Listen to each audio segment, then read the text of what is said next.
You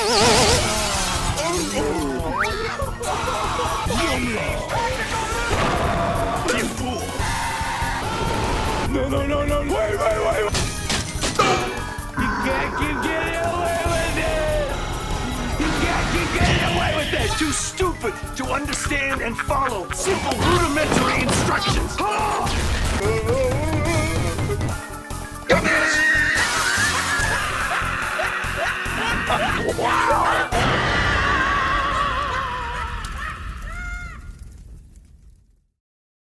Mario Party, baby, also known as Mario's hilariously awful attempt to recapture the magic from Crash Bash. Jokes aside, I think it's safe to say everybody loves some Mario Party. You roll some dice, move around a board, play minigames, collect stars, and want to die when you lose them all! It's so much fun. In fact, my girlfriend and I used to play it all the time. To the brink of insanity! And that got me thinking, as I'd only partied a small handful of times throughout my life, what the other Mario parties must be like. And to answer that question, I pushed myself past the brink of insanity and played almost every Mario Party game over the last couple months, accumulating over 100 hours of playtime in the process. 100 hours of my finite time on this earth spent partying. It seemed like such a good idea, but I just ended up putting myself through complete misery, and now I get to share my agonizing journey with you. But before I indulge you all, I need to thank you all for your mother of holy Christ! Unbelievable support on the last video. And just thank you all so much for all the support on the channel this year. It's truly been mind-blowing. Leave a comment to be featured in the next video, and a final big ol' THX to my patrons Stin, Dotman, Jesse, Brian, Angel, and the Foe 3. Now, a couple more things. I know, shut the fuck up, Mr. Dickhead. When I review these games, I am not taking into account any minigame extra modes or anything like that, because I've already spent far too much of my life on this video just on the party and story/solo modes alone, and if I spend any more time on these, I think I'd rather grind Ghost Chili Pepper Flakes into my eyes. This means I will only be taking a look into the classic party mode and solo/story modes if there are a separate thing for that. But when we get to Super Mario Party, for example, I will be taking a look at Partner Party because it's a variation of the standard party mode. As we go on, we'll gradually fill out a tier list ranking all the Mario parties, and the full list will be revealed at the end of the video in case you weren't keeping track. Now then. On with the fun. Me after playing Mario Party 1. Oh, humble beginnings. Look, I don't care about graphics, this is not me shitting on them, but come on, can we all admit back in the day Donkey Kong was horrifying? As it is the first Mario Party, it is one of the more straightforward and simpler entries in the series. No items to purchase, orbs to gather, allies to recruit, or anything like that. You just roll the dice and move around a board to blue spaces for coins, red spaces to lose coins, green spaces to trigger events for better or worse,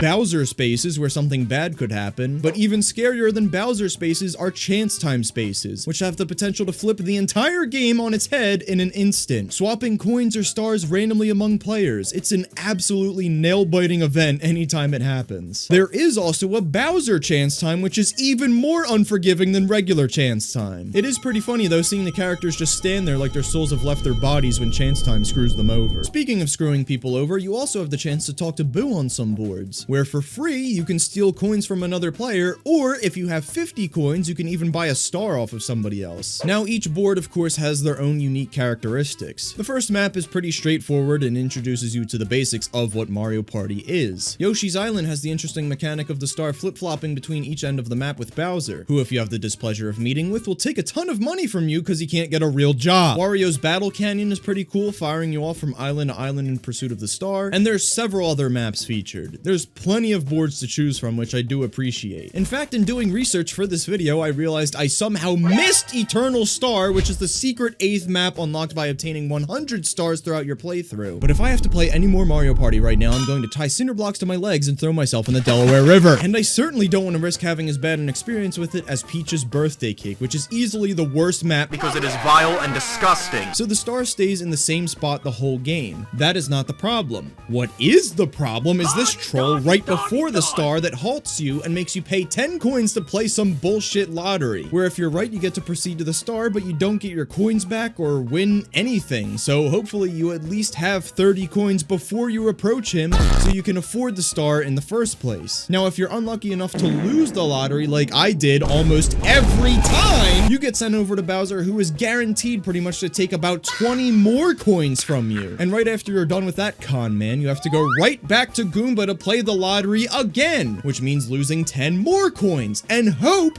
that this time you can advance to the star. But just like that, in a matter of like 2 rolls of the die, I've lost 40 coins. So who cares if I can go for the star? I don't have enough money! Thankfully, in Superstars, they fixed this map, but I'll get to that later. As for the mini games in Mario Party 1, which you play after everybody takes a turn rolling their dice, I found them to be largely forgettable, to be honest. None of them all that bad, but I didn't find myself really enjoying too many of them. And it doesn't help that in my playthrough, I got a lot of repeats. Some of the ones I did enjoy, though, was this team treasure diving one, racing across these panels in the sky, and the skateboarding one's pretty neat too. There were mini games that did annoy me though, like this 3v1 where if you get hit by the other players, they get your coins. And if you avoid getting hit, you get nothing, even though I didn't get hit once the entire time, which is kind of dumb. At least give me something. There's also this pipe maze minigame where a chest with coins is dropped down and basically a random player wins it. They do show the layout of the pipes before you get to choose which one to send it down, but it happens so fast that it's hard to keep track. And if you're not the player picked to choose which pipe to send the chest down, you just have to hold your breath and hope you win. And luck-based minigames just are not my favorite thing. I don't enjoy them very much. And what I don't enjoy whatsoever is being forced to sit here and watch the computers play single-player minigames as they scramble around like empty-headed fucking dumb fuck. I know it seems like I did a lot of complaining.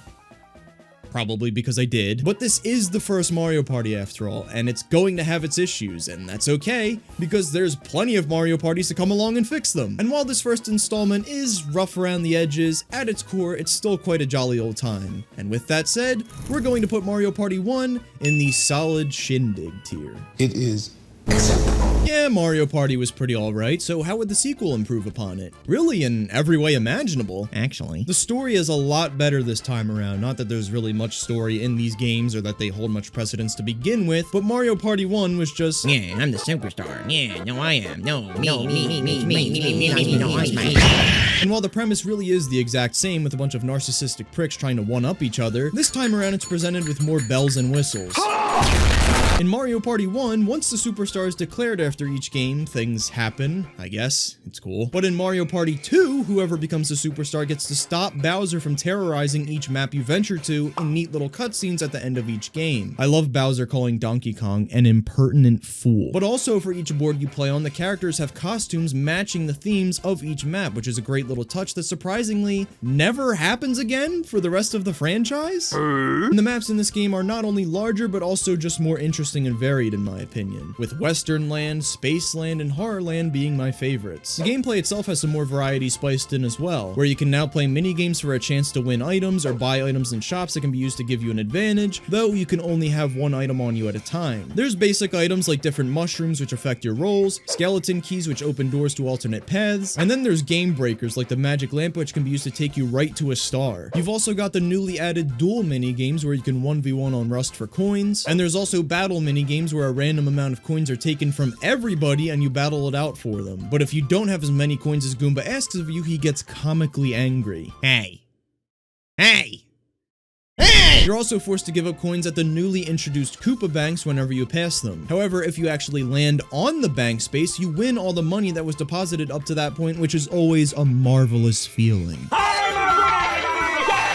And speaking of winning money, there's also hidden blocks now, which randomly generate in some spots throughout the map, which either contain a ton of coins or a star! Let's go! As for the minigames, there were plenty more for me to enjoy here, and while there are some returning from the previous game, there's small adjustments made to them to keep them from being total copies. Even if it's something as small as a cosmetic change, I appreciate the effort to disrupt the monotony. But as for the fresh minigames, there's this cool penguin relay race that I really enjoyed, a minigame where you try to hammer the others running around only dimly lit by the light bulbs they're holding, a game where you work together with a partner in a handcar race, A game where you have to try escaping without waking up Jeff the Killer. Also, I know I said about Mario Party 1 that I don't really like luck-based minigames, but I just want to bring up this one time that I did because I did absolutely nothing here and won just by watching everybody else die. So overall, fantastic mini games, a more fleshed out presentation, bit more dynamic boards and gimmicks. The only thing I really didn't enjoy here was still having to be sat here and forced to watch the computers play single player minigames from time to time. Regardless, Mario Party 2 humps, and just like that, we're placing it in the highest tier available, the Life of the Party tier.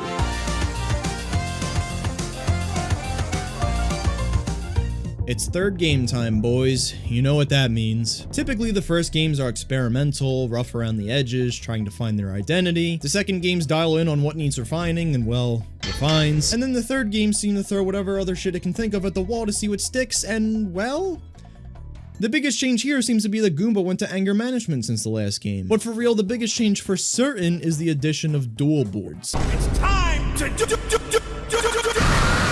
which you compete on in story mode after you clear a regular board. I am the kindest one ever, so the kindest star belongs to me. Yes, that's what he's saying. That's right. I am so kind that I'm going to stare you down menacingly and beat the piss out of you for that star you rightfully earned. Dual boards have you basically trying to catch up to your opponent so you can use your partners to attack them. Your partners have switched positions. Very nice. There's tons of different allies, each with different attack and defense stats, and there's a decent bit of strategy that goes into this mode. But really, you'll still be depending mostly on your dice roll being good enough to catch up to your opponent or run away from your opponent, depending on the types of allies you have and the positions they're in. And you just keep attacking each other until one of you run out of health, or the winner is determined by who has the most health and coins remaining by the end of 20 turns if you have to play that long.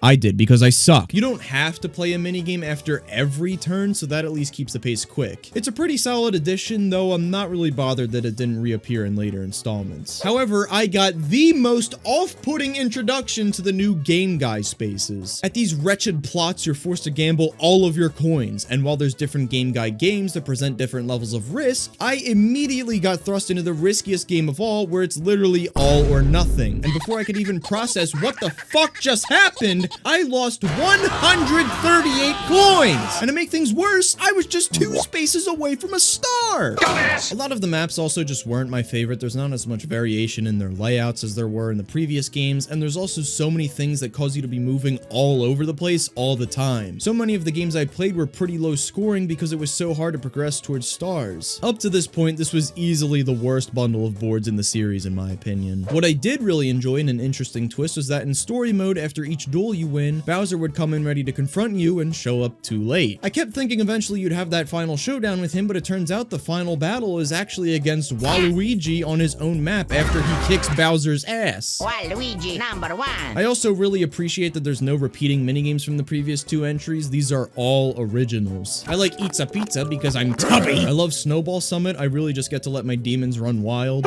Spotlight Swim is always pretty fun, especially when you're on the run. Motor Rooters are a great 1v1, as well as Silly Screws. And last but not least is Train One, where you have to guess which path is correct. To be honest, the only reason I really like it is because if you choose incorrectly, you go flying off the tracks.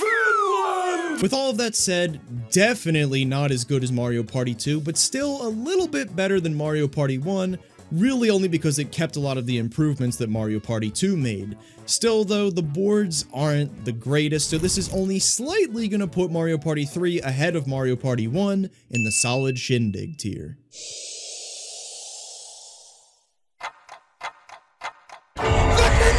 The rose-tinted glasses are strong with this one, boys. The first Mario Party I ever played right here. I love how the story this time around is presented so menacingly, with all the characters horrified as this giant bag comes floating towards them. Only for it to be revealed that it's just a bunch of the good guys throwing a birthday party. So once again, a Bowser fake out. But he does reintroduce himself later on by committing a murder. First of all, I absolutely love the mini games in Mario Party 4. They're easily my favorite bunch in the franchise to this point, and maybe in the whole franchise, period. Banger after banger after banger after banger after banger. And of course, my favorite Mario Party minigame ever Dungeon Duos. An intense cooperative race bringing down doors, working together to cross pits and find the right pipes to lead to your escape. I love it. There's really no mini games that I dislike in Mario Party 4. There's such a strong batch of them to be found here. I also enjoyed the new lottery shops to be found throughout boards. You know, pay 5 coins and hope you win more coins, or an item, which I did, because I have a larger than average penis. What I wasn't so high on, however, were once again the boards, ranging from fantastic to forgettable. Goomba's casino-themed board is a blast, as it's basically a roulette deciding which direction you'll be taking throughout different segments of the map, making for a very fun dynamic. Shy Guy's map was pretty cool. I just really liked the environment and thought being able to fly across the map was also epic. Toad's Midway Madness was alright. It has a roller coaster, so it's alright. And the other maps just didn't do anything for me. I forgot what they even were, to be honest, until I started writing this portion of the script. Another thing I loved about the story mode this time around, though, was after completing each map, you compete against the host of that map before they give you your reward. There's Bowser Bop, where you race to bop some Bowsy boys. Archaeologus, which just looking at that word makes me want to put my brain in an air fryer, where you have to find which rock doesn't match the others. A card matching game based on pure luck that I managed to fail at for what felt like an hour, but after reviewing the footage took me less than 10 minutes? What? Koopa's game sucked ass. You just have to jam some shells and holes, and then Goomba's game, which like Boo's, is totally luck based, and once again felt like it took me an hour, but only took me 10 minutes. And then of course the Bowsy Boy battle at the end of the game, where you first have to complete an obstacle course and use the power of triangles to best him. So overall, a decent bag of boards, but a very strong story mode, and easily my favorite minigames up to this point in the franchise, and it's got that nostalgia boost as well. My heart says yes, my head says no, but I'm more of a listen to my heart guy, so this is going right behind Mario Party 2 in the life of the party tier. Hell fucking yeah! I will be finger. I'm not having sex with you right now, Walter. Mario Party 5 is the first installment which really shakes things up, and I hate it. You can't play as Donkey Kong. This is fucking garbage! And one of the biggest changes, story mode has you not playing standard Mario Party like the previous entries, but actually has you fighting Bowser's children, the format of which is fairly similar to the dueling mode of Mario Party 3. Whenever you and another one of the Koopa kids are on the same space, you have to duel in a minigame against each other, and there's always some arbitrary number of coins at stake. The game ends once you've beaten all the children into submission and deprive them of their money, which is apparently their life force. You do this across a bunch of different boards until you fight Bowser himself. I'd show you, but apparently my computer went into cardiac arrest at this point. As for the standard party mode, it's also pretty different. First of all, there's no more buying items, as there's now capsule machines around the maps where you're given a random item. And those items you can either throw on a space, which will affect yourself or other players, or you can spend money just to directly use the item on yourself for one time. This system requires a bit more strategy due to the random nature of what items you'll receive, where you want to place them or use them, and when you want to. I like it, but I think I just prefer the old-fashioned way, but there's really nothing wrong with this one either, in my opinion. While Bowser spaces have regularly appeared throughout the series, there's now Donkey Kong spaces as well, which are their good counterpart, giving you the chance to receive coins and stars, that generous, handsome bastard. There's some pretty good minigames to be found in Mario Party 5, though 5 is overall host to a weaker chunk of minigames in my opinion. What it absolutely makes up for that with, though, is some of the best boards in the whole franchise, with Pirate Dream, Rainbow Dream, Future Dream, and Bowser Nightmare being big standouts. The environments themselves are really cool, and the boards are no longer flat as you're able to move up and down them vertically as well. They're so good. A great story mode yet again, the best collection of boards yet, and a freshening up of the Mario Party formula both from a gameplay and presentation standpoint, but a weaker collection of mini-games keep this just under Life of the Party tier, placing Mario Party 5 in the bona fide banger tier. Hey, that's pretty good. Mario Party 6 once again drifts further from what the older Mario Party games used to be. Not that that's a bad thing. There isn't even a story mode this time around, just a solo mode which is its own thing entirely, with you competing in mini-games against the Koopa kids, trying to win as many as you can, as well as collect as many coins as you can before you reach the end of the stage as you can. In regards to party mode, the biggest change incorporated is the implementation of a day and night cycle, with each period of the day having different effects on the board. And the boards, while I like the aesthetic of a bit more in Mario Party 5, feel more memorable and unique here due to the gimmick changes incorporated into them, on top of how the day-night cycle affects them. The first two maps are par for the course. The star moves around after each time a player obtains one, and depending on what time of day it is, certain pathways undergo minor changes. But with the next few maps, things really get shaken up. On Fair Square, the star stays in the same spot all game, but changes course throughout the game depending on if it's day or night. Snowflake Lake, which became one of my favorite maps in the franchise, is an absolute blast. Everybody starts out with 5 stars, and you have to talk to Jeff the Killers around the map to take them for rides to crush your opponent, which steals their stars. It's very fast-paced and tense, knowing that at every turn, the game could be completely flipped on its head in a matter of seconds. And if it's nighttime, you're able to get even more rolls out of Jeff for an even greater chance of stealing the stars from your opponents. Castaway Bay is a beautiful little map with a lethal catch to it. The only way to obtain a star is to meet with Donkey Kong at the end of the board, but once someone buys a star from him, Bowser takes his place. And if you're unlucky enough to meet with Bowser before he switches out with Donkey Kong again, he can steal one of your stars, or 20 coins if you don't have any. The final map, Clockwork Castle, is peak chicanery, as you have to chase Donkey Kong around the map like the slimy little chimp that he is to get a star from him. But at night, you move in the opposite direction as Bowser chases you for your stars. And again, while the first 2 maps aren't anything crazy, the last 4 are some of my favorites in all of Mario Party, honestly. They're a great shakeup of the formula. As for the minigames, there's a few I get a kick out of, like Surge and Destroy, Gondola Glide, Jump the Gun, Granite Getaway. Yo, he think he Crash Bandicoot, bro! But overall, again, there's better collections of minigames the series has to offer. This is also the first Mario Party to introduce microphone-based minigames, but I couldn't be bothered to go through the headache of setting that up through an emulator, even though it's probably easy. I've exerted myself enough already just playing through all these games as is, leave me alone. Which means with Mario Party 6, we've got an interesting solo mode, an even better collection of maps, and serviceable minigames. For me, it's basically Mario Party 5, but with better maps, and those better maps are enough to squeeze it right in the middle of the Life of the Party tier. Yeah, bitch! Mario Party 6. Oh!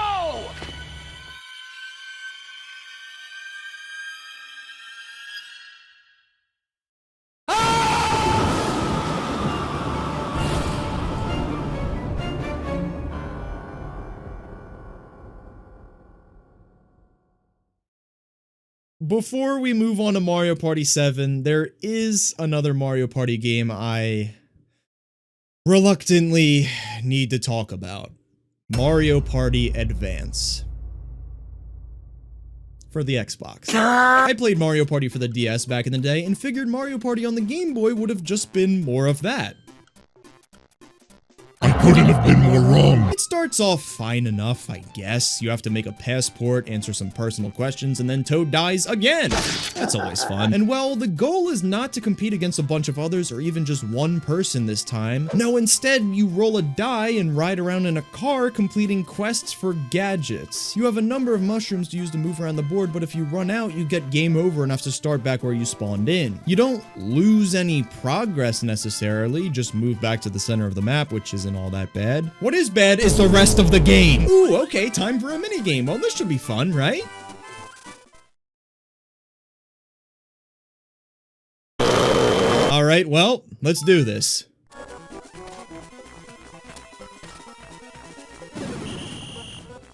Shit. How about these quests we gotta do for people? Let's see here. Oh boy, math problems. This is exactly what I want in my video games. 10 times what equals 1,000? 33, obviously. If you're a moron! You should just give up now. I surrender! Alright, fine. Let's see what else we got here. So this guy wants me to swim against his little bitch brother and lose on purpose to boost his confidence. What an idiot! But fine, I'll play along. Alright, let's do the... Wait. Why is he actually kicking my ass? I'm mashing A as fast as I possibly can. Why is he actually kicking my ass? Well, I tried again and the fish somehow started drowning. That's fantastic. All right, let's check out this beach. Ooh.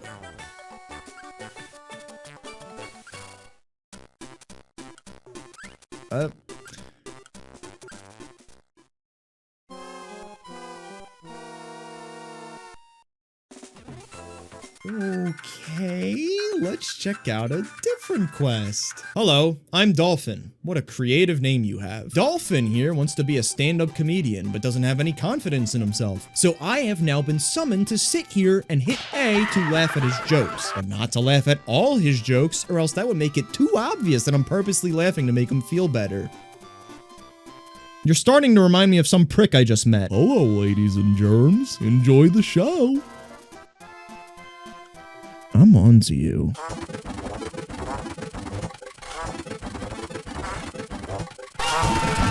Well, that was boring. Again. How many more quests of these are there? 48 more! Within half an hour, I could already tell I was in for a bad time with this one, and it did not get any better. Let me tell you about this exhilarating quest where I walked into Goomba's house. He told me to go to the train station next door to buy him a ticket, and then bring the ticket back to him. That was it! 2 minutes of my time going back and forth just reading text, and a quest is completed. Oh boy, time for a minigame with Koopa Kid. If I win, I get 1 measly mushroom. God damn it! Why? I mean, I could go on and on. I somehow recorded 6 hours of this game, but after that, I just broke. I couldn't do it anymore. This game is abysmally boring. I mean, I don't know how this is even a Mario Party. This could be an entirely different Mario title. There is nothing about this that is a party. In fact, it's actually the lowest rated Mario game ever. So because of this monstrosity, it's time for a new tier. The lowest tier. Party Pooper.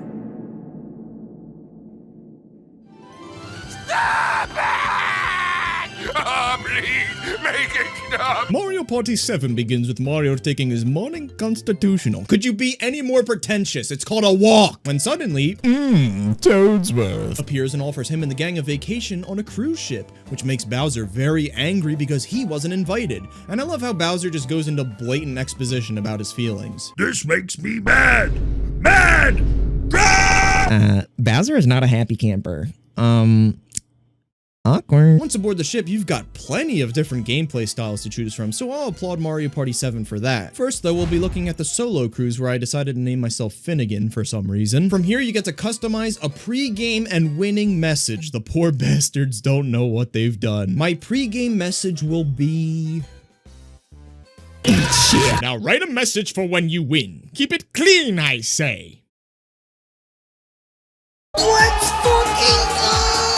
I love this feature, and I really wish they would have brought it back after this, but I can only assume it was because people abused it maliciously. How immature. The solo mode is pretty fun until the end. You play on all the maps you would do in party mode in a 1v1 style, completing unique objectives, like becoming the first person to win 2 stars, retrieve a stolen star and bring it back to the Bowser Sphincter, become the first person to repair 3 windmills and get stars for doing so. It's all good stuff, and party mode on these maps doesn't differentiate itself too much because it's basically an expansion on these concepts. The only map to my knowledge that works pretty differently is the final map, Bowser's Enchanted Inferno, Which lights an inferno in my soul just thinking about it. where you have to race to obtain a star, and that star is the key to confronting Bowser And the prodigal son. To win the battle, you have to hit these dice blocks, which the number added up between the 4 equates to the amount of floors you'll move up the tower. And you have to keep doing this while avoiding getting hit until you reach the top of the tower, which by reaching, you will win.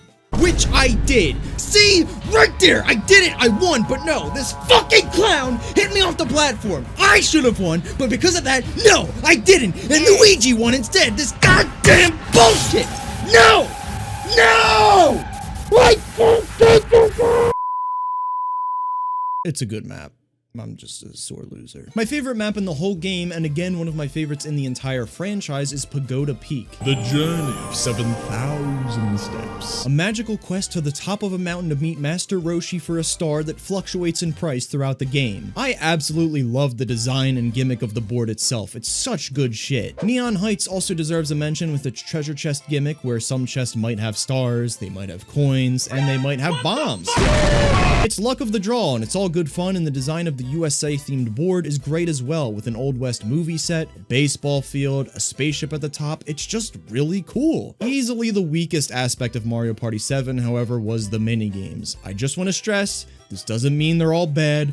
Plenty of Mario Party minigames are great. This was just the least fun bunch I came across in my run throughout the whole series. Snow Ride was cool. Cartwheel was pretty fun once you get the hang of it. Anthony Pogo A Go-Go was cool. Sphere Factor was quite good. Everything else was just pretty forgettable for me personally. There weren't any games that were really horrible, but there weren't any true greats either, which even while Mario Party 1 had its fair share of weak minigames, had classics to back them up too. Mario Party 7 had once again a couple of my favorite maps maps in the franchise, and a great solo mode until the end. But in relation to the series as a whole, probably the worst minigames to be had. The solo mode and the maps, though, are still enough to just barely drag this up to the bona fide banger tier. Not bad.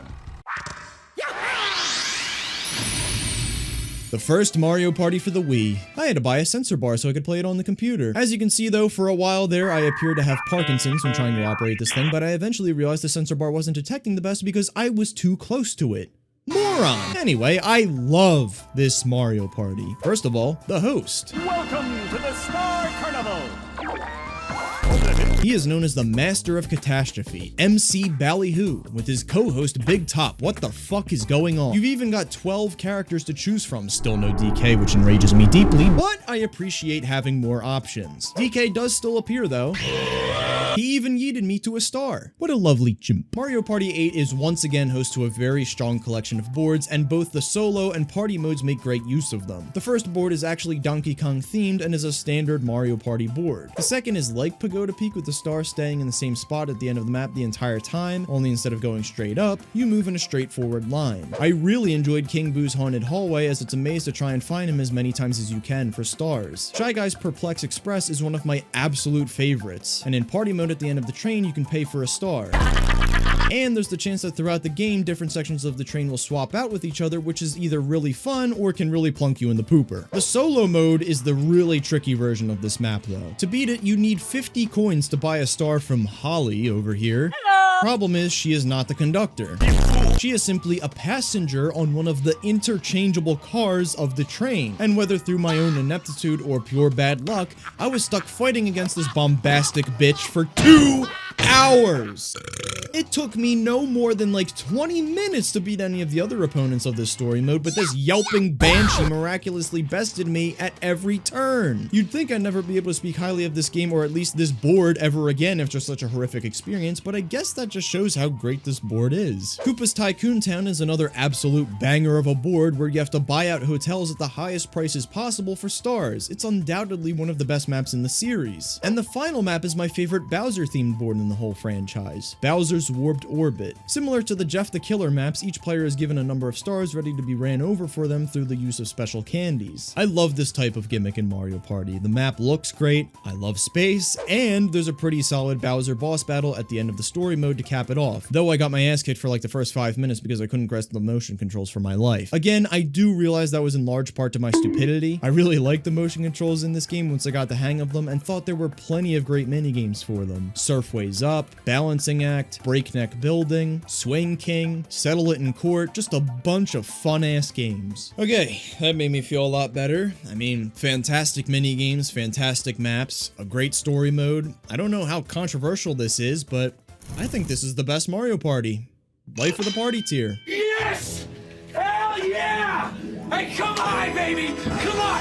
Yes! Come on! Ah! Yes!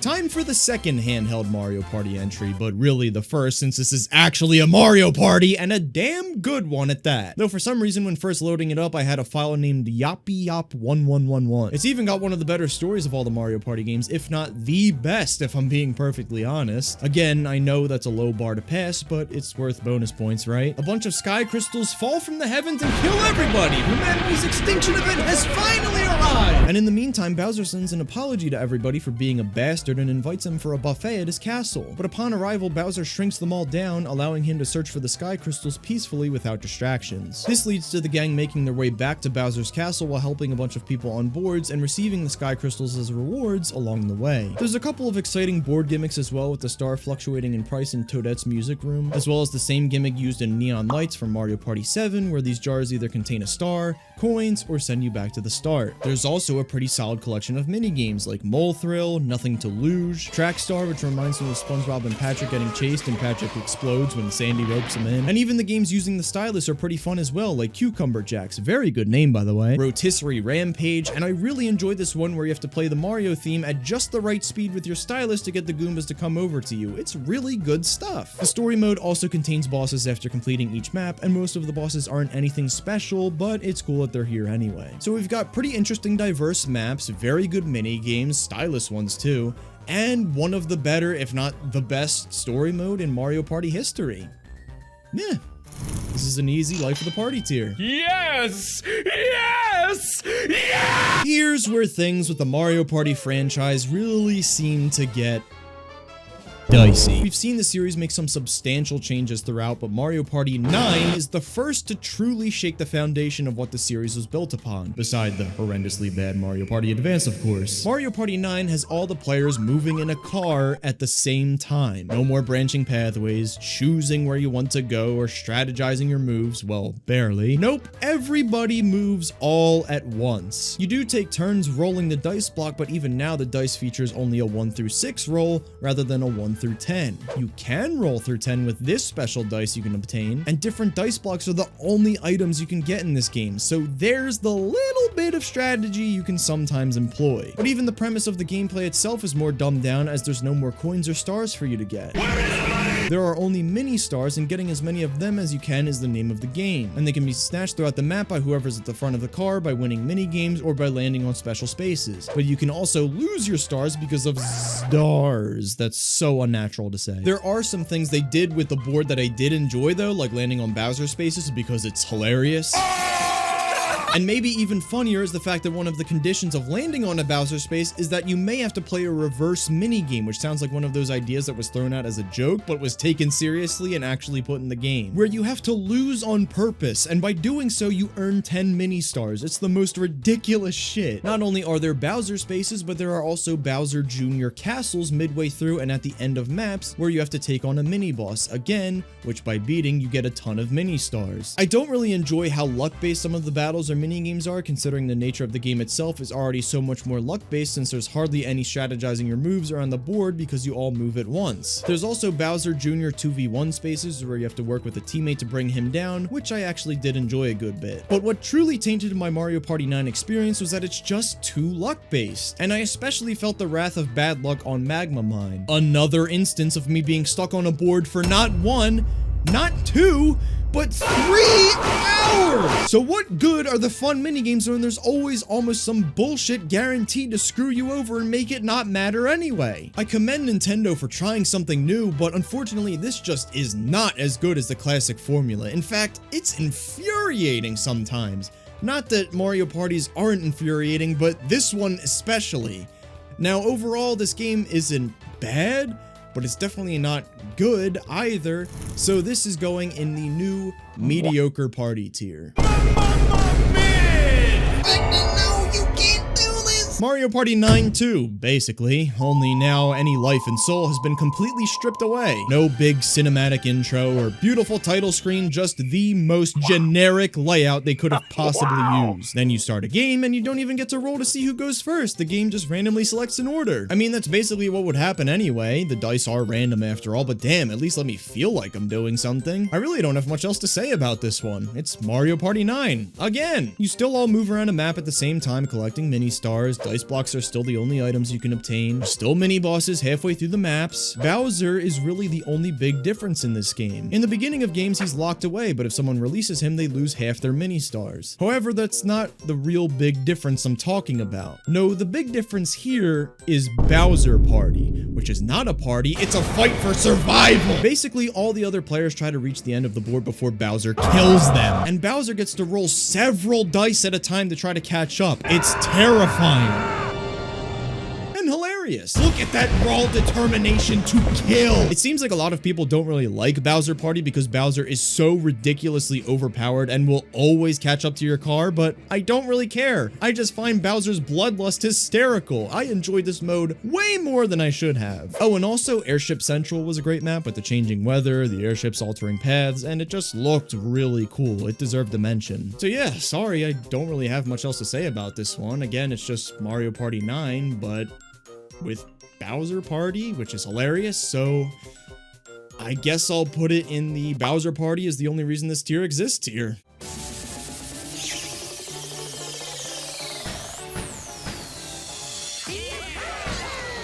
Finally, a return to form for Mario Party. Well, mostly. There's still some slightly weird decisions made, like dice still being only 1 through 6, stars only costing 10 coins, and gold pipes costing 10 coins. Well, that's just fucked. But outside of that, it truly is a return to form for Mario Party. No more cramming into smelly cars, everybody finally rolls at their own volition again. And you can even recruit a buddy to add some to your roll in the form of allies. Allies are one of my favorite gimmicks in all of Mario Party, and as I said, if you recruit one, they can add an additional space or two to your roll. Not only that, but every character has a custom dice block with unique pros and cons. And when you recruit an ally, you can opt to use theirs as well. I always pick to play as Bowser, considering his dice has a 50% chance of rolling an 8 or higher. Even if the other half of the dice isn't that great, you can always rely on allies if you have them, or mushrooms, because good old-fashioned items and item shops are back. One of my only complaints I have here is that there's a pathetic amount of boards to play on. Only 4. Womp's Domino Ruins, King Bob-omb's Powder Keg Mine, Mega Fruit Paradise, and